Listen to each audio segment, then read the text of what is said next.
the scripture says that the just shall live by faith. That's who the Lord is gonna save. All right. And in verse 8 it says, all these are the beginning of sorrows. So this is just the beginning of sorrows. All right. There's gonna be more earthquakes. The Lord is gonna shake this place up even more. This is the year. This is the hopeful year of Jacob's trouble. All right. So Lord willing, these prophecies pop off even more, so we can get the hell up out of this godforsaken place, this nightmare. All right. That's why we should be going harder in this truth. Speaking to myself first and foremost, because this place, there's nothing here for us. All right. This isn't our rest. There's no, there's no, there's nothing here for us, man. There's no substance. There's no settling down and starting a family. Because if you see everything that's coming on this place, bro, this place is done for. It's circling the drain. You gotta have demons on you to want to stay here. All right. So we gotta continue to push harder for Yahweh B'Shem Yahushua to show him that we want out of this place, and that we want this place to be destroyed, and that we want to be saved. Second Ezra 9, it says, he answered me then and said, measure thou the time diligently in itself.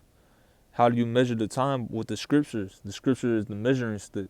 All right. Like it says in the book of Revelation 11. All right. That's how you measure the prophecies. Everything that's going on the planet Earth. The earthquakes. How do you know what's going on with the earthquakes? These people in the world, they're clueless. They're just thinking in a la la land. Oh, it's earthquakes. There's nothing new. Us in the know, we know that hey, the scripture said it was going to be earthquakes in diverse places, in different places, not just one place. All right, that was all over the U.S., the East, okay, Indonesia, all right, Russia. Earthquakes in all these diverse places. We know that Yahweh Shai is on his way back, because he said that those things will be happening. That's how you measure the time. It says diligently in itself, meaning it's an everyday thing. It's something you do with great care. It's something that you really put your energy into. That's what diligence is. All right. It says, and when thou seest part of the signs past, which I have told thee before, then shalt thou understand that it is the very same time wherein the highest will begin to visit the world which he made. He's just beginning. Like I said in Matthew 24, it's just the beginning of sorrow. The Lord is just beginning to visit the earth.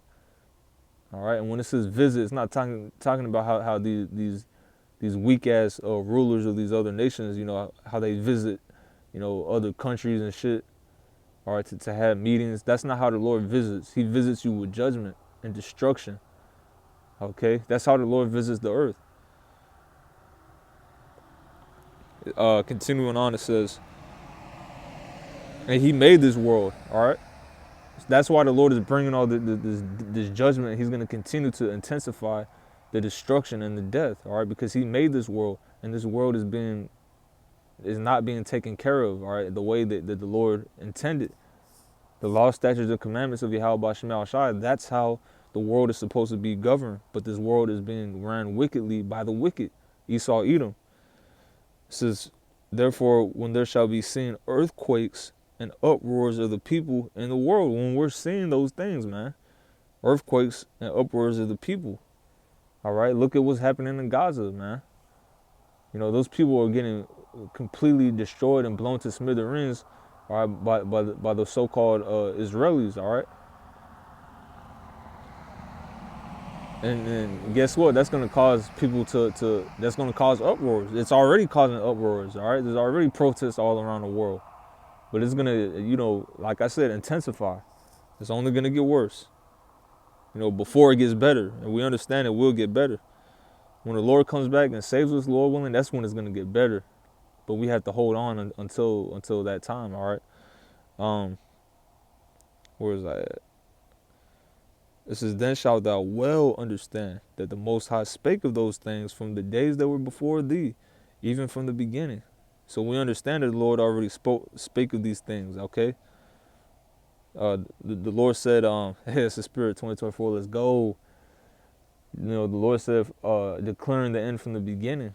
All right, so we have we already have the heads up, okay? We already seen We're already ahead of the curve, all right, unlike you people. It says, for like as all that is made in the world had a beginning and an end, and the end is manifest. All right, this is the time of the end. It says that in Ecclesiastes, all right, the first chapter, all right, there's a time for everything. I mean, the third chapter, I think. Okay, so it's a time for everything under the sun. So right now, there's a time with the Lord plucking up, which was planted, which is this wicked ass kingdom, Babylon the Great. It says, even so, the times also thou hast had plain beginnings and wonders and wonderful, so like and powerful works and endings and effects and signs. So the signs are going to intensify. The chariots, like I just mentioned, what the world ignorantly calls UFOs, there was a humongous chariot spotted in front of the sun. All right, and they said it was a solar flare, but it didn't. It looked like a ship. Okay, there was a woman in the video bringing it out. She was like bringing out other examples of ships that look just like that one. So it's gonna be more signs, man. It's gonna be more chariot sightings. All right, the angels are gonna show themselves because those are the vehicles of the angels. All right, these people have no clue what's going on, and I have to keep saying it, man. You know, because I'm sick of these people. The Lord is sick of these people. You know, to hell with me. You know, I'm sick of them because the Lord is sick of these people. All right, and I can't wait till Yahweh Shem Yahshua brings judgment on them, on this wicked world. Where's that? Verse 7, and everyone that shall be saved and shall be able to escape by his works and by faith, whereby ye have believed, shall be preserved from the said perils, and shall see my salvation in my land and within my borders, for I have sanctified them for me from the beginning. So it's going to get bad, it's going to get worse, but it's going to get better at the end of it, all right? That's for the ones who are faithful and who are faithfully doing the work, okay, the elect. All right, and the sincere believers and listeners, okay, because, you know, not every member of the elect is going to be, you know, doing what we're doing, prophesying, but they're going to be doing something to show their faith. You can't have faith without works. All right, so Lord willing, this lesson was edifying to the elect of the nation of Israel, and with that, I'm going to say shalom.